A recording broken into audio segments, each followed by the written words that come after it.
No sé si hay una Claro, opción que diga, me parece que hay también otra que dice configuración del webinar. Tal vez ahí te aparezca. sí, un segundo, ya lo estoy buscando. Sí.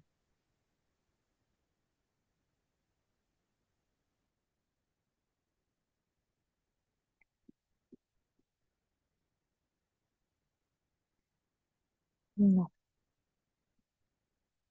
no lo sé por qué. Mm, just a second, we're just having a little bit of trouble with. No, Lourdes, no sé por qué no aparece. Me aparece lo de show captions, Ajá.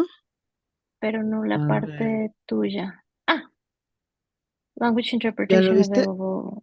Click here to Ya, get started. Marina, yo lo tenía que Ajá. activar. Ya lo activé. Ah, Mariana. Sí, sí, sí. Si es que yo no soy co-host, digo host. Sí, Eh, Sí. pero El ya. host listo. es el que tiene que ponerlo. Sí, Sí. puedes seleccionar a Lourdes, Mariana, por favor.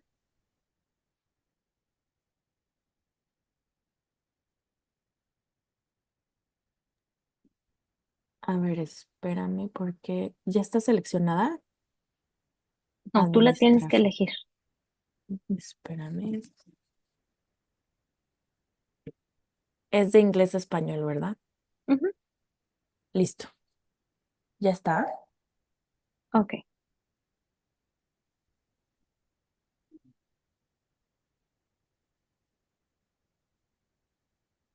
Ya está, ¿verdad? Welcome, everyone. Thank you so much for joining us. We are sorry about the couple of minutes of delay. We want to thank our panelists for joining us and also all the participants that are joining the webinar.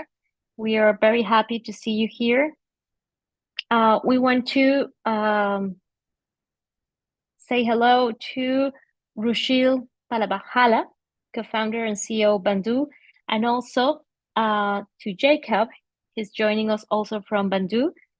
To Kolawole Olonade, PhD from the Department of Civil and Environmental Engineer from the University of Lagos in Nigeria, and Diego Rojas, co-founder and executive manager from Somos in Bolivia. These great practices that are focused on ShelterTech are gonna share with us all their innovations that have been implementing around the housing and habitat sector from around the globe. Also, please, in the bottom part of your Zoom window, you're gonna see an interpretation icon. Here you can translate everything into Spanish. Solamente para nuestros asistentes en Latinoamérica, en la parte de abajo de su ventana de Zoom, podrán encontrar un globito de interpretación en el cual podrán dar clic para poder escuchar la interpretación de manera simultánea al español. Thank you so much for joining us, and so we can start engaging with these experts that have agreed to share their knowledge with us. We're going to start with Rushil. Rushil, please, and Jacob, uh, welcome here, and please, the floor is yours.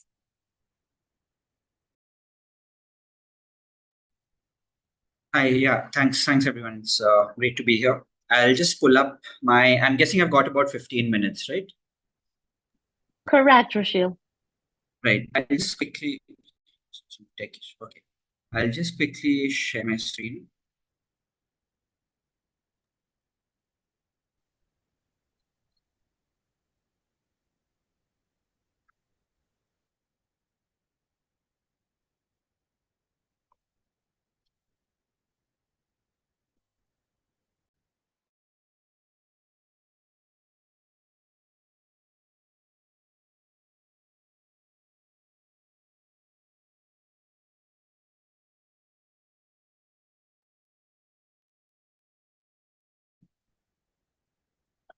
We are still not seeing it, Rushil. Okay.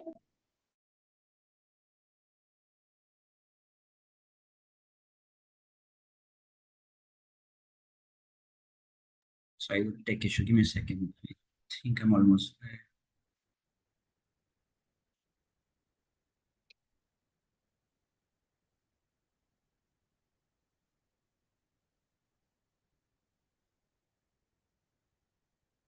Okay. Can you see my screen now?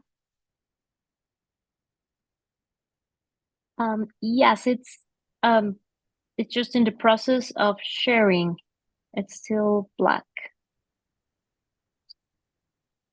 No,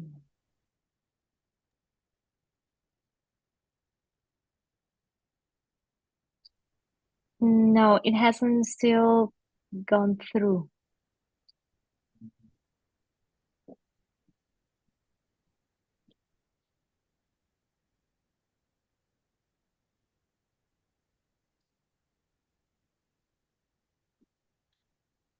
No, Rochelle, it is not showing it.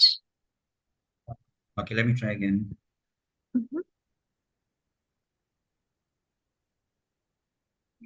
In the meantime, to all our attendees, please, you can share with us your questions for each one of our panelists through the Q&A section. And at the end of the webinar, we can exchange the conversation with you and our panelists.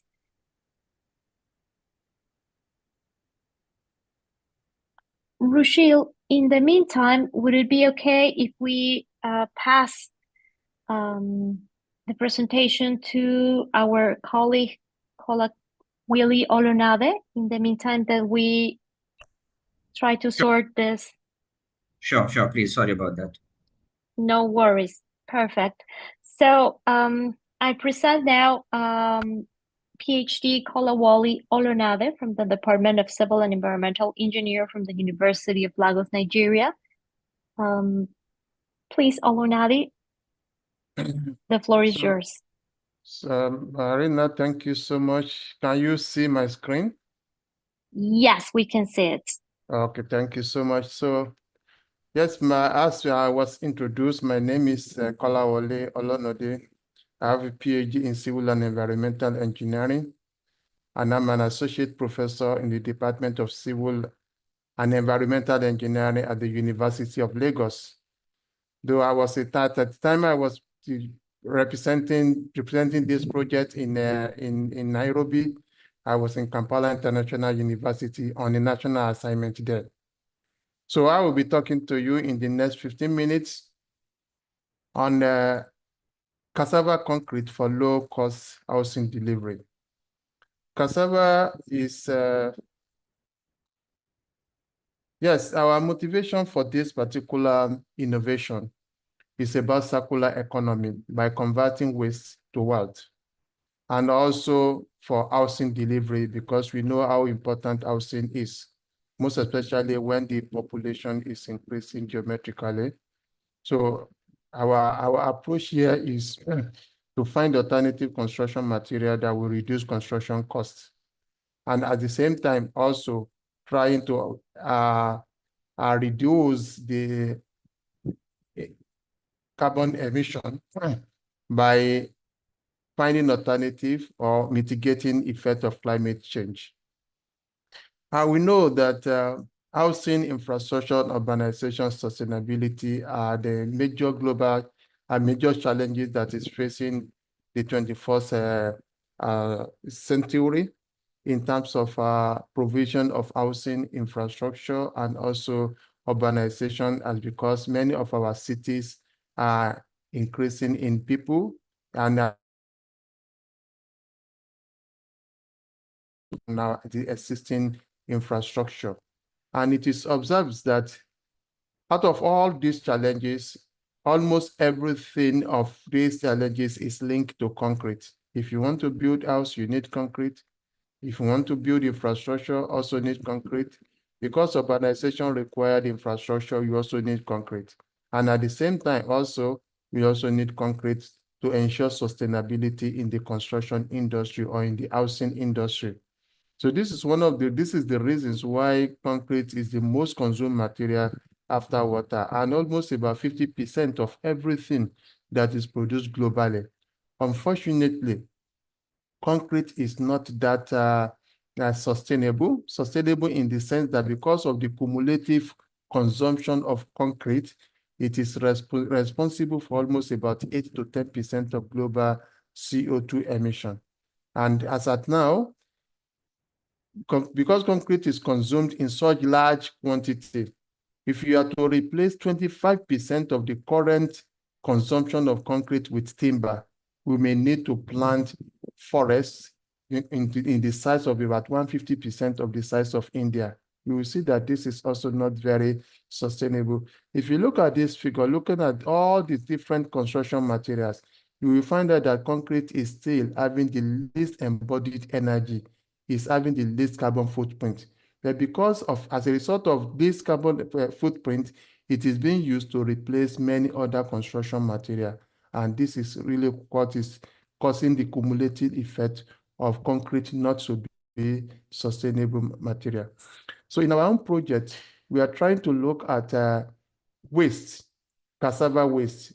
Manioc, it is being known by different names. You can call it manioc or tapioca. This plant is very common, is grown almost in every part of the world, maybe except in Europe. And it's a food for almost about 50 or 500 million people. And in sub-Saharan Africa, about almost 80% of the population in sub-Saharan Africa find cassava as a good source of their food. And there are different delicacies that are made from this cassava. You can make flour, you can make what you call fufu, you can make eba, you can make any other goodies like meat pie, like bread. These are some of the products that are made from cassava. But when cassava is processed, it is peeled. You can see the heaps of cassava peel that have been dumped somewhere, creating environmental challenges. And we found out that about 20% of the cassava tuber is peels. So over 2 million tons of cassava peels are generated, in fact, annually in sub-Saharan Africa. And Nigeria is the largest producer of cassava in the world. And cassava peels is an high polluted material. And because of the obnoxious odor that are coming from it. So this is where our project comes in. So this is just our initiative. Our initiative is when cassava is peeled, you plant cassava, you peel it, and then you eat the product.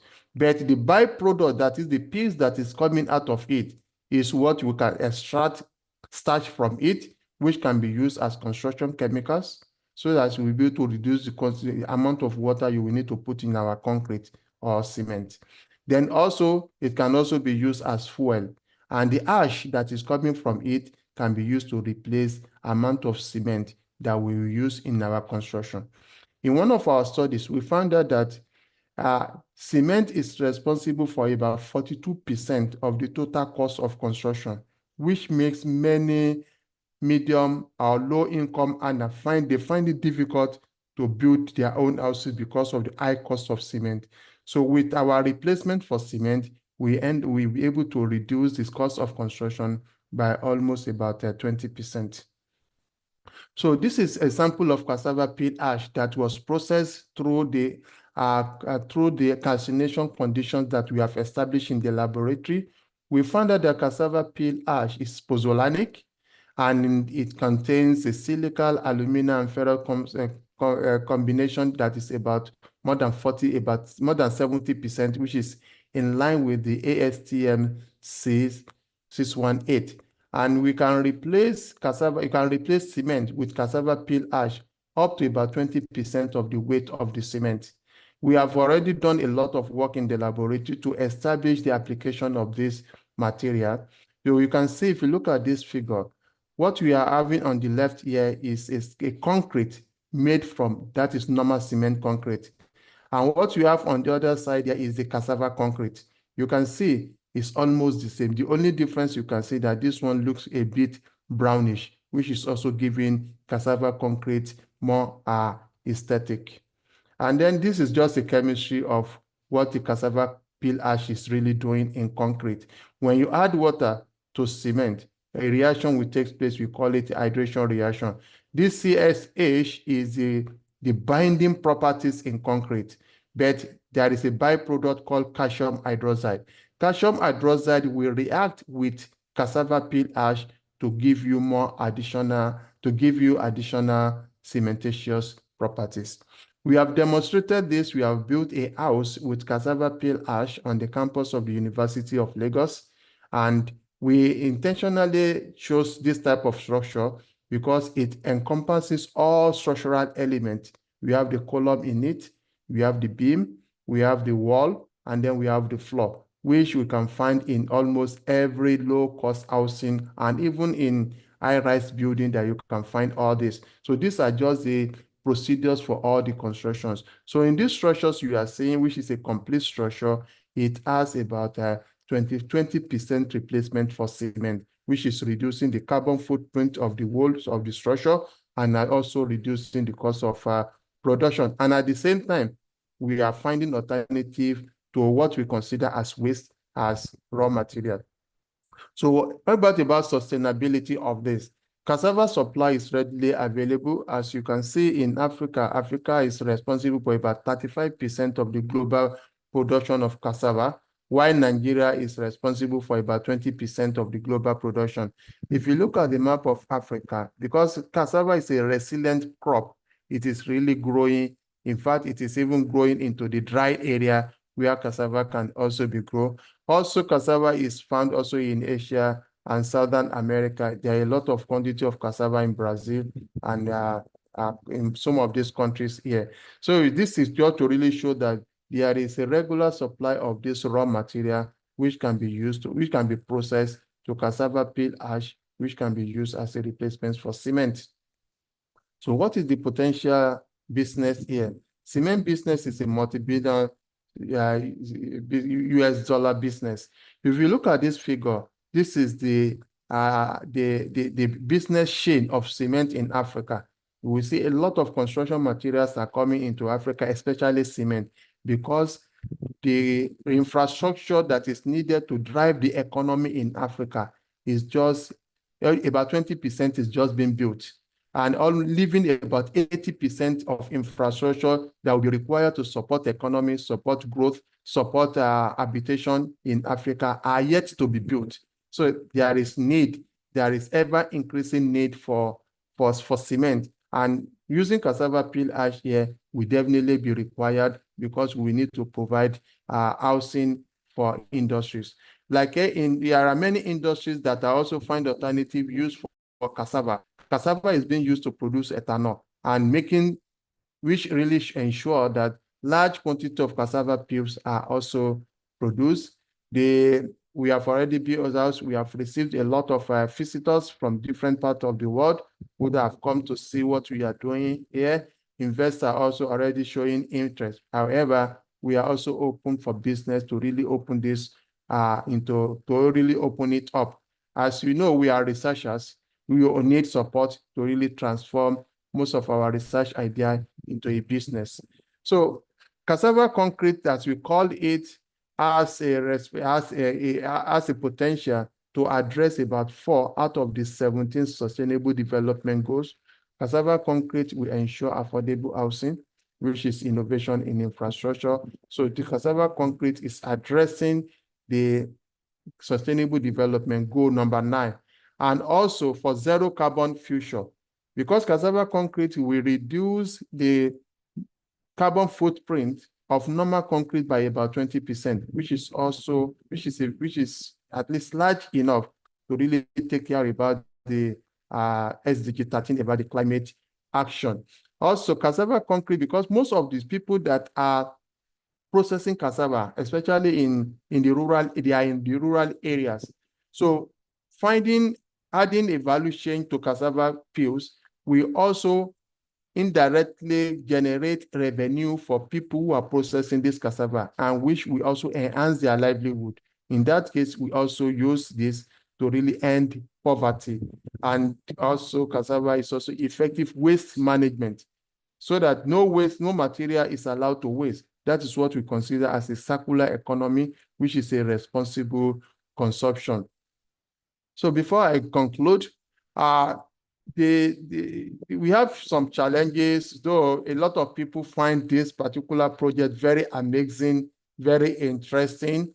And you know, anything that is innovative, people find it extremely difficult to change. However, due to launching of reducing the carbon emission, most of the, and then also ensuring sustainability, most big companies in the built environment are showing interest in developing this technology, in applying this technology with what we have already have. We have already developed the science of it. We have a proof of concept for it. What is required is to really launch this into market and then also to patent it. So we have our team. We've got a lot of sponsors from the German government, which for the development of this material. And I'm also working with my project partner in Germany, Wolfram, and these are some of my team also in Nigeria. So thank you so much. This is what we have been doing. This is the house. You can get more information online. If you Google cassava concrete or you Google my name or you Google cassava pale ash, you will get more information about this. And then we are open for business and open for collaboration. I want to thank Marina for this opportunity to be part of this event. So once again, thank you so much for this opportunity. Thank you so much, Kolawole, for sharing this with us. We already have a question for you in the chat, but we're going to save it for the end. If you want to start taking a look at it, you have shown us how we can use or reuse organic material into one of the most important materials that are used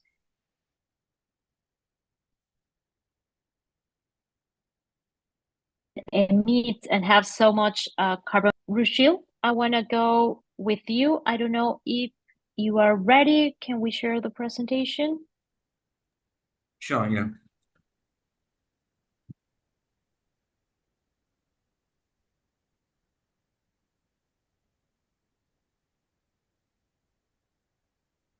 Visible? Yes. Yes. Great. Yeah. Sorry about the tech issues. Yeah. All right. So again, thanks again for having us. So I'm here representing Bandhu along with my co-founder Jacob.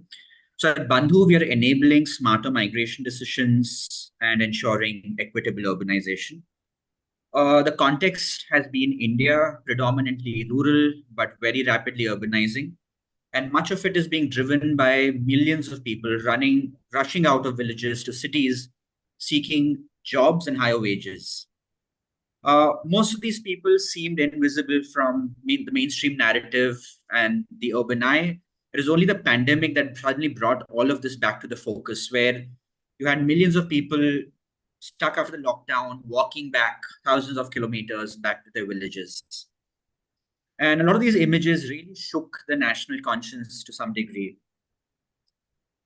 But despite that, there remain systemic challenges to this, where even the government said on record and the parliament that it wasn't feasible to keep record of the migrant labor force because they were constantly on the move.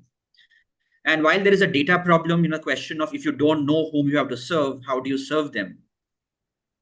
And this is something we had been working on since 2017 back at grad school at MIT. So there are 300 million people in India who are constantly moving between the rural and the urban. Take the case of a young boy who works on his father's farm for about 9 months a year, takes the agricultural off-season to work a higher paying job in a city. Once he's married, perhaps the family spends more time helping out on the farm, and the boy can spend more time earning that higher urban wage. And this typically happens between the ages of 18 to 22, 23. And there comes a point where this single male migrant has to decide whether or not they can afford to bring their family to the city. Bringing the family to the city, of course, you can't measure, the social aspect of it. It's immeasurable having a family living with you.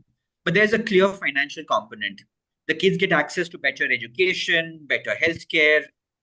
But the boy is a single male migrant until now was renting a room in the city with 6 other boys or 5 other boys. So rent for a room was being split by 6 or 7. suddenly they have to pay that entire rent all by themselves. Secondly, they need to have a toilet on the property. Otherwise, it's very difficult to have their wives and children with them. And this is where the sudden cliff that has to be climbed becomes a major barrier for this rural to urban migration. Our research while at MIT also looked into it, where we found across a city like Mumbai that informal settlements were typically paying 4 times more than formal housing. And at least 55% of India's citizens lived like this, 70% of them on rent. To look at that a little more spatially, this is a case from Mumbai where the towers are right next to informal housing. So in places like these, a case like Dharavi, yields are about 12%, whereas a formal housing area like Sion has a yield of 3%. So consistently, we found that blue-collar workers or migrants were paying 2 to 4 times more rent proportionately compared to white-collar workers. A large part of it could be explained by the information asymmetries and the smaller ticket sizes that pushed up transaction and management costs. More research showed that, well, if you're a middle income or a lower middle income person and you are intending to become a permanent urban resident, your typical transition time was 2 to 4 years. But at the same time, if you were a lower income person, it took you as much as 10 years. And there were a variety of things that explained this process. One, workers are paying a brokerage to find housing. They're paying higher transaction costs to find the housing. They probably spend 2 or 3 days. They're losing wages. They're spending on transport costs. Secondly, rents, as we spoke about, are already 4 times more. And secondly, if you do need to put down a house and hold a longer term rental, you need to have a rental deposit paid down, which is typically 5 years worth of rent. They usually don't have that money, and this is where they end up borrowing from the market. Very often, informal lending is 85% per annum. And lastly, even their landlords, who are nothing but senior migrants who came here 10, 12 years ago, are unable to really securitize these assets in terms of collateralizing them and being able to access credit. So they're also paying this 85% per annum. All in all, the ecosystem is losing almost $75 billion per year in a country like India. So what we were trying to solve for is, how do migrants get from becoming low-income renters to eventually having their own property in the city? So what we're doing is really designing a pathway to asset ownership through rental. The first step of it is aggregating and verifying this rental housing supply in the city, where we identify underemployed migrant women who digitize these properties. Once these properties are on our marketplace, we rationalize the transaction costs and pricing. As the third part of it, we push people, we incentivize them to pay their rentals via digital means, so that we have a credit scoring method that starts coming about. And lastly, based on this credit scoring, people are eventually able to access their own homes and eventually become homeowners. So our product does this in a very simple way. One, we've got an app, an Android app, where a landlord typically lists the kind of properties they have, the facilities like kitchen, etc., whether there are bathing facilities involved. In a lot of cases, we found people had to pay additionally to use a bathroom, almost a pay-per-use kind of model. Landlords also have preferences for whether they want men or women or families. The next thing they get to upload is photographs of their properties and also video tours. This is something that the tenants can later look at. If the landlord doesn't have time to do that, the women in the communities, our women champions, can do this onboarding. So all of these underemployed women who we train and make into champions become micro-entrepreneurs of sorts, who search, onboard, and manage these properties for their communities, for the migrants. These women very often are the wives of industrial migrant workers. So once the properties are onboarded, the tenants can browse these properties, see videos, input requests, and also complete a transaction entirely online. So while these women champions also help us aggregate tenants from large B2B clients, bus stations, railway stations, and NGOs, we also have a system of physical and digital methods, a Figital kind of method to close these transactions. It's a simple 4-step process. A landlord signs up, arranges a property visit once there's an inquiry. gets onboarded, securitizes that rental cash flow, and gets access to a home improvement loan. A tenant can access our listings either through their own smartphone or through our community partners, get onboarded, complete the transaction, and then eventually become eligible for a security deposit loan. So while we were building this out for the last couple of years, we found that there was a very high learning curve for a lot of these migrants to access a smartphone app, and also a lot of training. And this is where we decided to leverage the 700 million WhatsApp users in India and using conversational AI and large language models.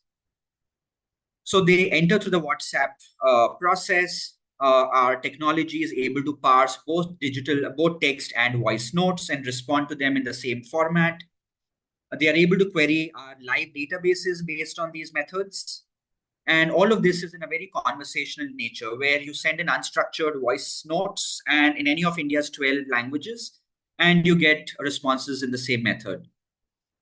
So based on our tie-ups with Jugalbandi and MOUs with Microsoft Research, we created this AI-driven voice bot, which was also recently spoken about by Microsoft CEO Satya Nadella. So therefore, if somebody who comes in from, say, rural Andhra Pradesh to Bangalore was the example they showed, instead of speaking in Telugu, perhaps getting access to information on how they can get housing. I mean, talk about human agency in the age of AI being enhanced. That was an example. For Bandhu. So you send in a voice note, it quickly pulls up images, rent, deposit, all the details you need. You send in a number to confirm that you want that property. A tour is organized. You confirm there, you get a pseudo rent agreement.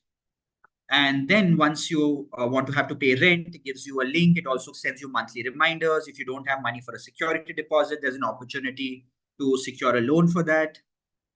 And the most important piece of this, as midway through this, we found that landlords weren't necessarily accepting rental payments digitally.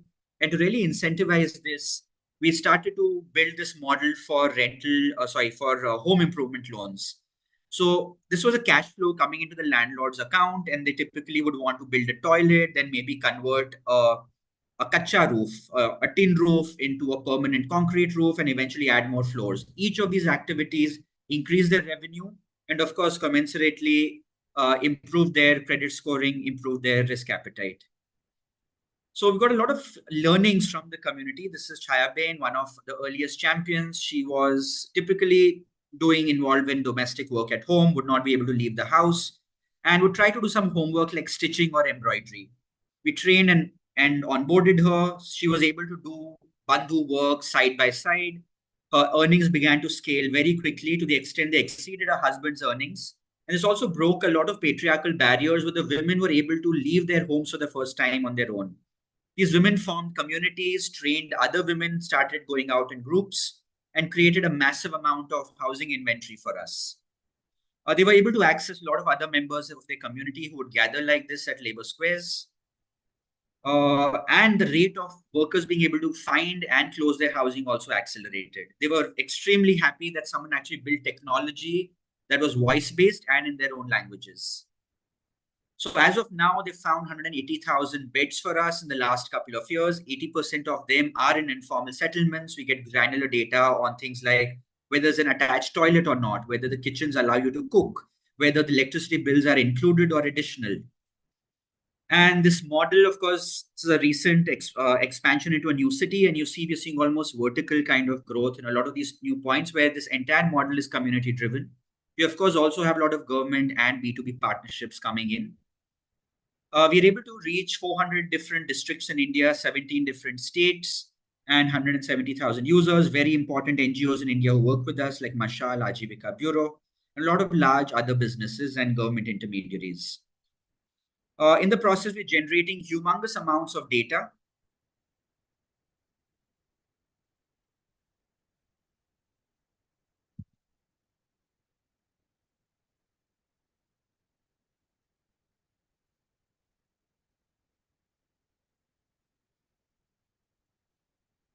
All of this is live data from Bandhu's dashboard, which is telling us the kind of migration process, where people are going to, where they're landing up. And even once they come to the city, where exactly are they taking up housing? We can see correlation with major transit infrastructure, public transit, etc.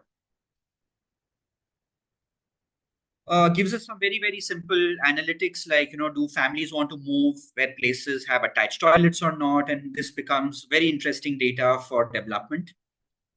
And this becomes our USP, especially when we're building pipeline for lenders. So this is the kind of data that not even governments have access to, and we're scaling entirely with community trust.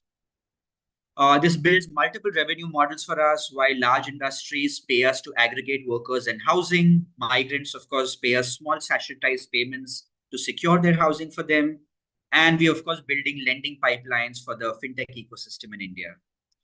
All of this has been built by the co-founding team. I am Rushil, the CEO. Jacob, my co-founder, is also here, leads more of the tech product. We've had a fantastic amount of support from a lot of the large impact ecosystem, including Habitat for Humanity, Gates Foundation, Village Capital, etc. Currently, we're reaching 170,000 users, hoping to scale this up to 1 million in the next couple of years. At Bandhu, we believe migration should not be a blind bet, but a well-informed choice. Thanks so much for your time and the opportunity. Thank you so much, Rushil, for this great insight on how renting can help us aid families to achieve the ownership of their own home. And I believe we'll get so many questions for later after all the panelists have presented. Thank you so much, and we'll hope to interact in a couple of minutes with you and Jacob also. On the other hand, from Latin America and the Caribbean, we have Diego Rojas from Bolivia, from Somos.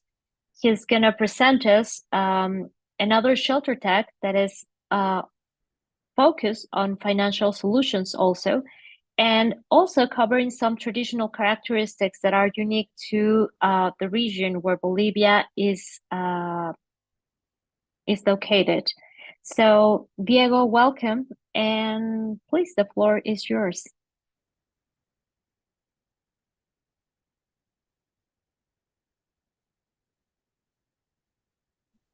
Thank you. Just give me a second. I'm trying to understand how to share my screen, please.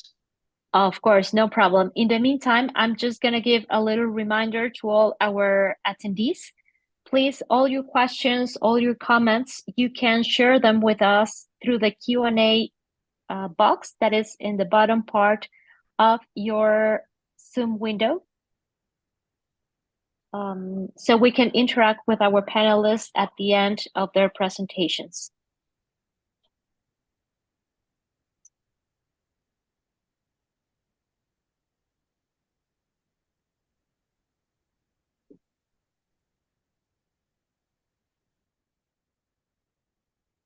Okay, I think I have it. Okay. Perfect, Diego. Yes, we are seeing it. But you're seeing are you seeing the right slide? I don't the think whole presentation? so.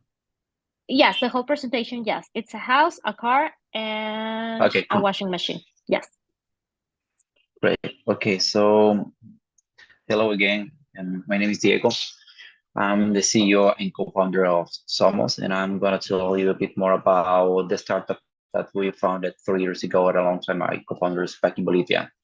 The presentation that I'm going to use is basically a presentation that we use to fundraise. And I'm going to go, although the presentation doesn't have much specifically on the traction that we're making with different clients and on the ShelterTech area, I'm going to go deeper and tell you more about it because I think it's what I want to highlight for this presentation.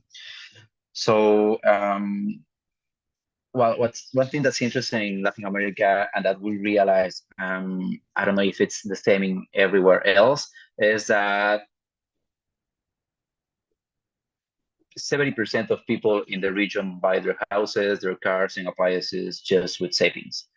And access to credit is not high in Latin America.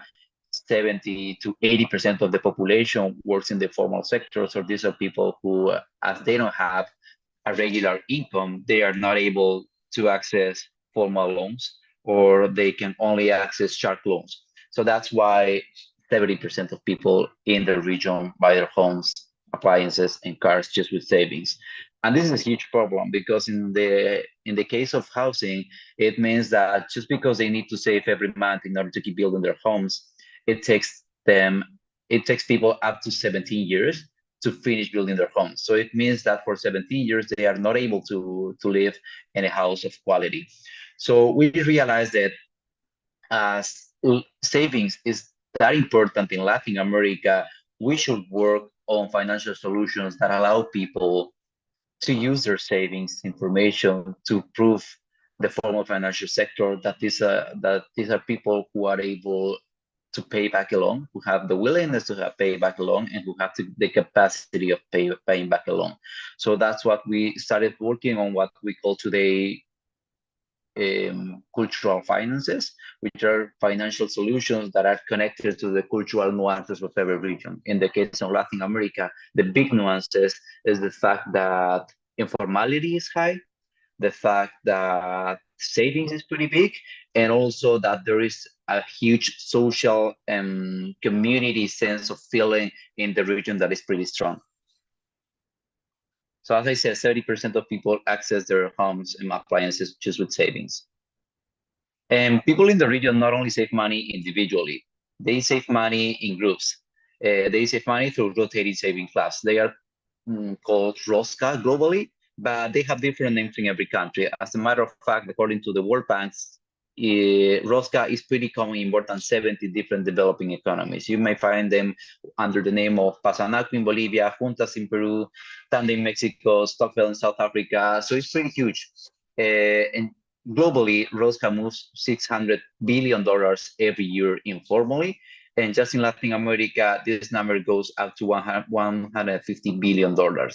So the thing with Rosca is that it's pretty useful in developing economies because, as I said, people don't have access to credit. So the only way for them to get access to their homes or to their cars is by saving collectively.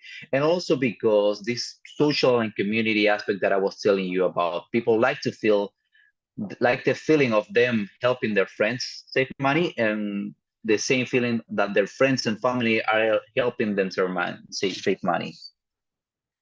So as I said, 150 billions today are moved on Rosca informally every year just in Latin America. So that's why we co-founded Somos. We saw an opportunity to prove to the formal financial sector that people in the region are able to pay back a loan. People working informally and people who today do not have a credit score. And actually, this is really important because Latin America is the region, according to McKinsey, where the banks are making more money. So that's why they are not interested in reaching out to these poor people.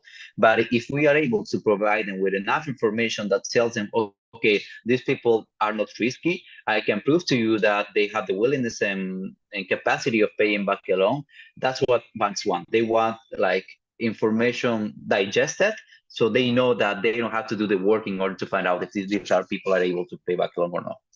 So we founded almost 3 years ago, alongside my two co-founders. We are a team of 13 people now working on this. And what we did is that we realized that we wanted to be partners with banks and partners with retailers. So we wanted to help them reach out to these people who wanna buy their houses or who wanna build their homes. And how we are doing that is through a white label that we created, a white label that offers two different products or two different solutions to financial institutions or to retailers. The first one is we call it Somos Rosca, so is the digitalization of the community savings platform. So the idea of Somos Rosca is that it works or it functions as a white label or a marketplace that we can integrate into our clients' platform. We can build a platform for them from zero. And the idea is that through this platform, people are able to create a group. So they set up a group, a common group goal.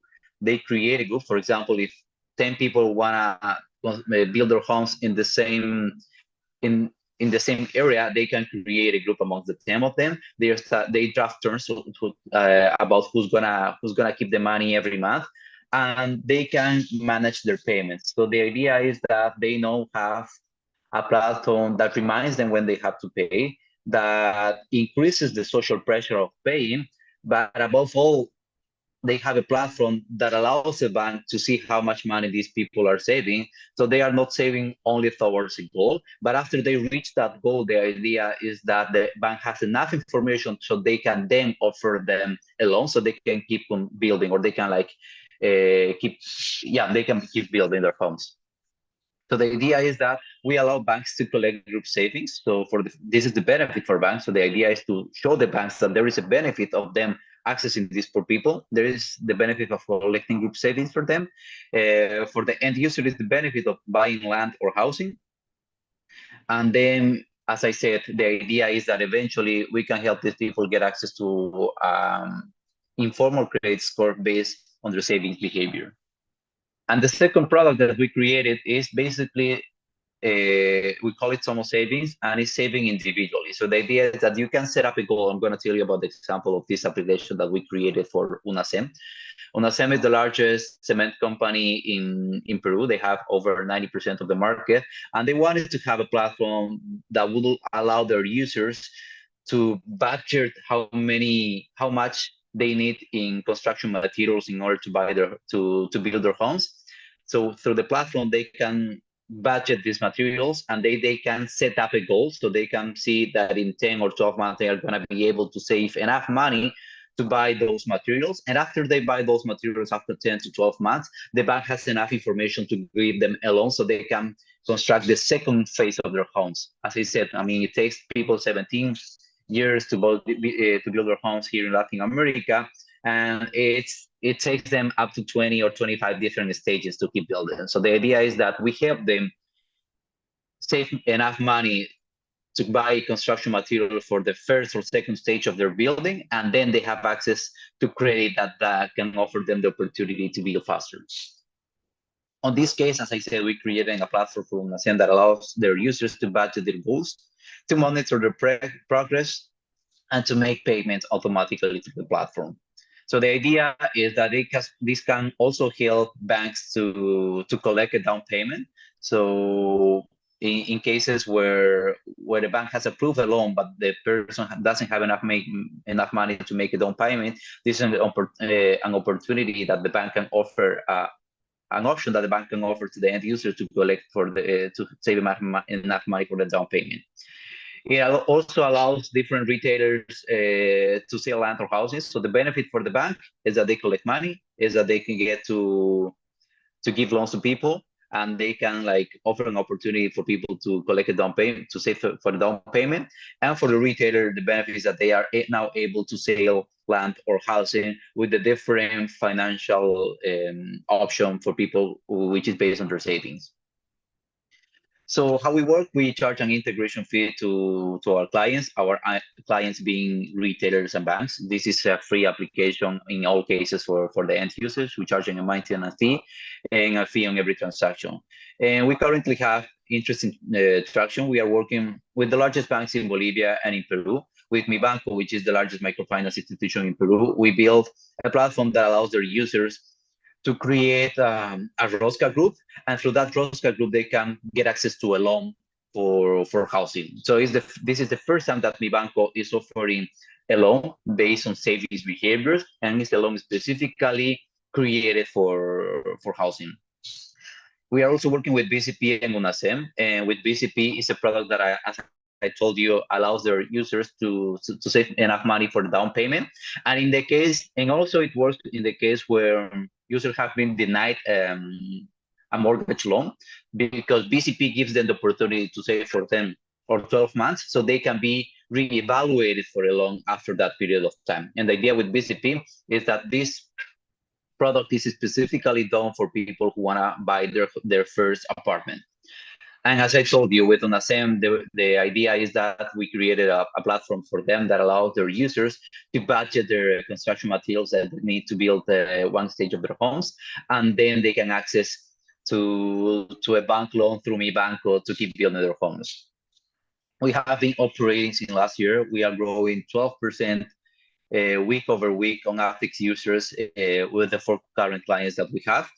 And we have been able to prove that people have saved over $500,000 in January with us to these different platforms. So today we have 4 clients, but we are also talking to the Ministry of Housing here in Peru, to a loan originator here in Peru, and we also have a project going on with IDB in Bolivia, so we can not only help people buy or build their houses, but we can also help farmers get access to different tools that they need. We are a team of 13 people. I'm not going to go deeper into it, but basically I just finished my double master's at Oxford, and after finishing my master's, I came back to Latin America to work on this, and we've been able to fundraise around $500,000 that allows us to keep digging into this ShelterTech market. We saw a big opportunity with savings, and as a matter of fact, the most important project that a person is gonna save money for during their entire life is their homes. So that's why we are focusing now on helping people either buy their first home or to construct or build their homes through savings. And that will be my presentation. Thank you so much, Diego. Thank you very much for showing us also another way. And I was just trying to have a grip around everyone's presentation and how from different parts of the world, from Nigeria, India, Bolivia, and also Peru, you have shown us how through technology we can help to reduce the inequality gap for people who want to access housing. So as you mentioned, it's the most important investment that people are going to make in every part of the world, actually. We have some specific questions, but first I would like to start, and Diego, I think we can start with you. Can you share the most important lessons that you have learned during the implementation of Somos that could be beneficial to other practitioners in the region that are trying to connect this, or not to connect, but to reduce this inequality gap, not only in Latin America and the Caribbean, but in other regions? Some of the most important lessons that you can share with us. And then we'll go with Rushil, Jacob, and with Kolawole. Yeah, sure. So one thing that we learned is that sadly, banks are not that really interested in reaching out to poor people. As I said, they are already making tons of money, so they are not willing to risk it with a more risky profile. So we realized that we needed to provide them with digested information. We needed to provide them with data showing that this specific sector or this specific profile of people have already been saving money with us and that they have the capacity and willingness to pay back a loan. So it took us a while, but eventually we realized that banks were not gonna get on board just with the idea of like doing good and just reaching out to poor people, but we needed to be more specific and we needed to start showing them, okay, the main benefit for you is that you're gonna collect money for free. So that's clear on your P&L. You're gonna be able to show your board that you are collecting more money, and then we're gonna give you the information after 6 months or after 8 months, and you're gonna be able to decide whether or not you wanna give them a loan or not. So we understood that was the path. The second learning that we had was that it was not enough to work on these platforms because banks and retailers didn't know how to do marketing with them. So they didn't really knew how, for example, Rosca was practiced amongst their users. So we needed to also get on board for marketing, and we needed to help them market these solutions in a way that the end user can easily understand and that the end user can relate to the problem that they have. We saw that people do not really see banks' interests aligned with theirs. And that's because that's not relationship between banks, retailers, and the end users. So that's why, although we are a B2B company now, we do tons of interviews. We are always in the market, talking to the end user. We do tons of work on personalizing the solutions that we have for every client, so we can align it with the interests of their end users. And we also work alongside alongside banks or retailers on marketing, on interviews and focus group, and on reaching out to people. So I would say those are like the main two things that we learned. Oh, and one third thing, we started on a B2C model 3 years ago. We wanted to like be the bank's people, the people's bank.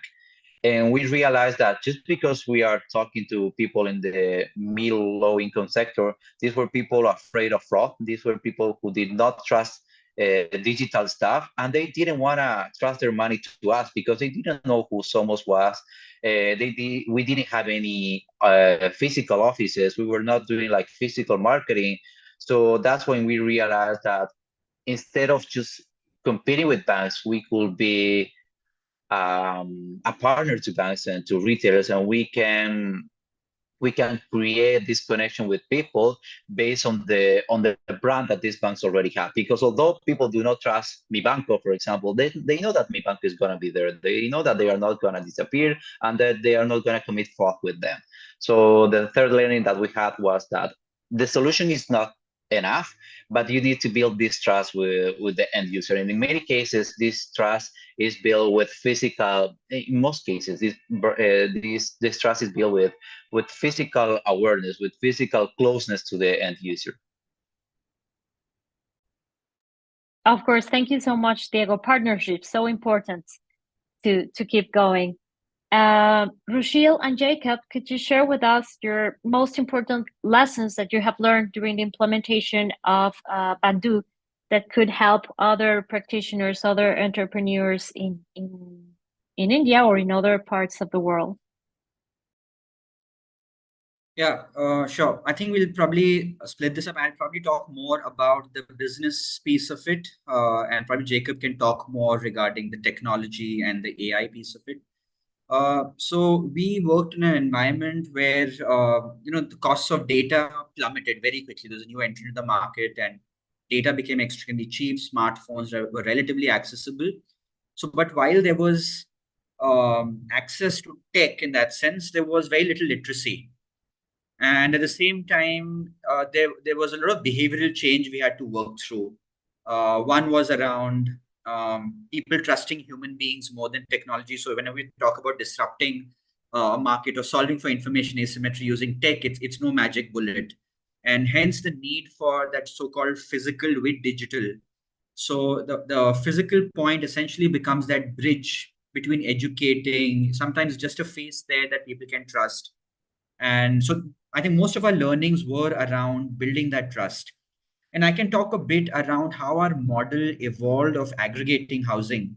I think when we started off almost the earliest conversations, funders never believed us that we'd ever be able to aggregate housing or get data from informal settlements. They said, they'll be thrown out in no time. No one will want to share with you. And I mean, glad to say, 3 or 4 years down the line, we proved them wrong. And how it really started was we first asked this question: if we do want to have this moving within community, whom do we convince? Who has agency? And as expected, the first people we went to were these community leaders, invariably men. And while initially, we got some good responses, we realized they weren't really following through with what they said. And the crux of the problem was they didn't feel adequately compensated. So there was this question of how long do you keep testing the same model with them, or do you change the product, do you change the technology? And just as a matter of chance, we happened to canvas this to a few women in the community. And at first, we didn't believe that women in these community would have agency, because unfortunately, the social realities were such where the husbands wouldn't allow their wives to leave the neighborhood without their, being accompanied, etc. But of course, the women started off with saying, we'll just manage in our neighborhood. They anyways would socialize in the evenings, and they didn't have too much of economic opportunity because of these other social constraints. So for them, it sounded like a great idea. Women also didn't have access to smartphones as easily as the men did. But we realized the moment their income started growing thanks to our model, we give them incentives for every small task they do, like clicking finding a property, clicking a photograph, etc., they started getting more and more convinced. We also had to micro-dose them with trust. When I say micro-dose, it meant you do a task today, you get paid by the end of the day. And slowly that chain, that trust moved to saying I'll pay you out every week, and eventually moving to I'll pay you out every month. Right. So even changing that model to from daily to a monthly payment model. And so of course, as their incomes grew, they simply replicated this within the community. Women started to train other women who were in touch with them. Before we knew it, yeah, we had almost 200,000 beds today in a couple of years. And, now it's just replicating like crazy. So I think the social aspect of it to crack was hard, but I think once we found it, it was great. The second piece on business, I would say, was it's very hard to monetize from the community directly. While you can change behavior by incentivizing them, asking them to pay is hard. And this is where, of course, we've built out the data play very strongly, saying who really finds value in this. And given India's very mature credit ecosystem and the data ecosystem, asking the question, what are they willing to pay for? And while microfinance is so evolved, barely a very small fraction of India can actually borrow for housing. So sorting out property records, sorting out the data and the cash flows in that process, essentially is building them and taking these assets towards what the formal markets want. So I'll kind of stop there on the business side of it. Jacob, if you want to jump in on the... Yeah, so on the tech side, am I audible, by the way? Great. Yeah, so on the tech side, I mean, I've always personally had an interest in how India is urbanizing, but understanding that through the lens of data and this black box of informality, and understanding, based on some of the learnings from my own thesis at MIT City Planning, realizing just how rich India is potentially in terms of data, with so much opportunity to connect people to different services, but it's really hard to get that data, or sometimes you even have to create it yourselves. And so this is something that we've been engaged with a lot at Bandhu, figuring out where we can get data sets, where we can make our own data sets, which didn't exist before, and make some insights based on that, and ultimately help our users succeed. So that is something that's been really inspiring to me, and also learning about the push for digital public infrastructure in India, which has probably gotten a lot of news recently as AI has kind of jumped to the forefront. Just fascinating to be a part of this ecosystem where we're learning so much about user behaviors around technology, building trust through technology rather than using tech as a barrier to adoption. So one of the experiences we had at Bandhu is seeing how users faced a big barrier in terms of downloading smartphones. So while many of them had smartphones, it was hard for them to keep these apps active. They might delete it because maybe their kid wanted to play a game and they didn't have storage space in their phones.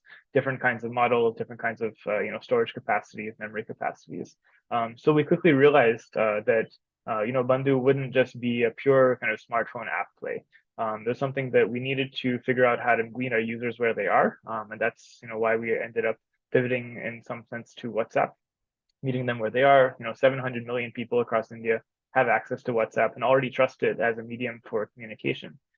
So on top of that, we are now adding AI and thinking about how we can use LLMs, these large language models, not just because they're the latest hype or latest trend, because that's not sustainable, but thinking about more deeply how we can use them for human agency. So Satya Nadella mentioned it in our short video that Rushil played about how we can connect these users and to technology and enable them in a way that improves their agency. So things like connecting with our users in their native languages, so they can simply send a voice note, instantly get access to our housing opportunities. Somebody who speaks Hindi, Bhojpuri, Gujarati, Tamil, pretty much any language that there's a model for, they can get connected to our services. And then finally, I'll just talk a little bit about how Bandhu has been having these iterative sprints between our NGO partners and our field team and our tech team. So that's something that has resulted in a lot of very quick insights and has probably sustained us over the past couple of years very well, having this kind of rapid response system set up so that we can quickly learn from what's happening in the field, any kind of barriers to why people are not adopting a particular service or something, and then making those changes very quickly and deploying them. Thank you so much, Jacob. I think it kind of goes with what Diego was also mentioning. The data is so important towards achieving all that we are trying to make more accessible housing for people, and partnerships, and also personalizing it. So thank you so much for all your insights. And I would go with our friend Kolawole. It's the same question. Kolanawi, if you can share your lessons. And Yes. and I would also add another question that you could also answer for us. It's from the public, and they are asking us if in Africa is cement a material that has to be imported, or can it be found in every country? And they are asking this because of the environmental footprint of transporting cement through long distances, either by roads or ship transportation. Yes, thank you so much. Let me quickly mention about what has been our experience and what we have been able to learn so far when we started finding alternative material, cheap material that will make housing affordable to low-income earner, because we found out that construction materials is expensive, and it's taking, especially cement, that is responsible for about 42% of the cost of construction. So any reduction whatsoever in the cost of cement will go a long way in supporting and assisting people to build their own houses. Then also taking into consideration that cement is also not a climate friendly material because of a lot of CO2 emission. And when we are talking about climate change and sustainability, every effort must be put in place to reduce the carbon footprint of concrete or carbon footprint of construction materials. And more importantly, that Africa is having almost about for every 4 citizens in the world, one is an African. It means Africa is always having about 25% of the population of the world. And the infrastructure required, the buildings, habitat required to support this population is still not really there. So everybody still want to build house. There is gross deficit in housing. And there are factors that are really militating against people holding housing, and that is material. So it was well accepted, it was well welcomed. Everybody get amazed with this. However, at the time we were collecting this material free of charge because they were dumped somewhere. But when people realize that it becomes a raw material, so people start selling these raw materials to us. And in one way or the other, it is also generating income for them. So, but we are also looking at opportunity to create a market in such a way that people will bring this to center. It will create opportunity and create a lot of job for people, and then also create material for construction. And in the course of developing cassava peels, we find a lot of other biomaterials that are available. They are renewable materials that can make construction a sustainable way. That once you have it, and people will definitely eat. And more so, agriculture is a major business in Africa. And a lot of agro materials are deposited and wasted away, which we can always have waste to energy and waste to wealth. This is where we are really very much motivated. And then also the big companies that are into real estate, they are also interested because of the need for ensuring net zero. Every construction, they always ask them about what is their sustainability roadmap, what is their sustainability strategy. So any material that will reduce carbon footprint, they always want to look for it. They always want to go for it. Because if care is not taken, they have to pay what you call the carbon tax. And the more of carbon that you emit, the more tax you are going to pay. So any material that will reduce their cost of emission will also cause a reduction in their own tax too. So these are some of the things that we found that we have learned from here, but we still have our own challenges because we are a research institute. We have not really gone into a big business, but the market is available. the challenge before us is how do we turn this idea, how do we turn this technology into real business that people can always come. So we have been talking to some people, to entrepreneurs, to really fund this type of project to make it, to scale it up into a real business. We have already have a pool of proof of a concept. We have a structure which we have been tested. Everything is okay, but we can always leverage on our experience into going into new other materials like rice huskers, like all the value chain in the construction industry. We are also looking at those opportunities because we were motivated with what we got. And then we know that there are a lot of market for it. A lot of people are yearning for it. People are really interested in it. This is also giving us motivation to really look into all other materials that can reduce the cost of construction. Then answering the question, because of the need for cement because of the need for infrastructure, and cement is very key to it, a lot of international companies, cement companies are coming into Africa to establish cement factories. In fact, the rate at which the cement factories is springing up in Africa is very alarming because of the need to produce cement.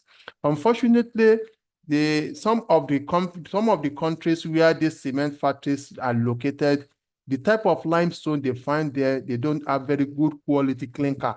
So as a result of that, they need to ship clinker from their base country to Africa into their cement factory in Africa. So this is where transportation issue comes in, and which is also increasing the carbon footprint when you are looking at it globally. And as a result of that, most of the cement factories are also looking inward. What are locally available material they can incorporate into their cement to improve the quality, even if they cannot produce the clinker. So these are some of the challenges that are still available here.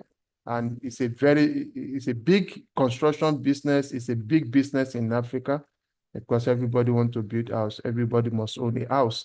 Unfortunately, the finance to really do that is not available. So that is why we are making effort to see if you're able to reduce the cost of construction, and then also we also found that there are some locally available materials because of the perception of people about it, the social status of people. Everybody believes that it's only when you build with concrete that you have a good house. There are a lot of mud houses with bricks, with clay that are also fascinating. They are low-cost buildings that are environmental friendly, and they are very cheap. And then we also provide convenience and comfort for whoever uses it. You may not necessarily need AC in such houses. So these are some of the mass reorientation we are doing to people to really see the reasons why they still have to go natural in their building construction. Thank you so much, Kolawole, and thank you very much to all our wonderful panelists for today. We will be sharing all the recorded webinar through our networks, to our social networks of the Urban Housing Practitioners Hub. Also, if you agree, we will be sharing your contacts in case anyone from other regions would like to contact you for more information or further collaboration. I see also in the chat that from Hábitat for Humanity in Argentina, we will be contacting Bandu to see how a collaboration could be made. Thank you so much, and we'll see you soon, I expect. And just to let you know that this is the second edition of this global webinars. We will continue with the local policies in the month of October, and in November we will have the national policies. Thank you so much for your attention. Thank you so much for sharing with us, Kolawole, Diego, Rochelle, and Jacob.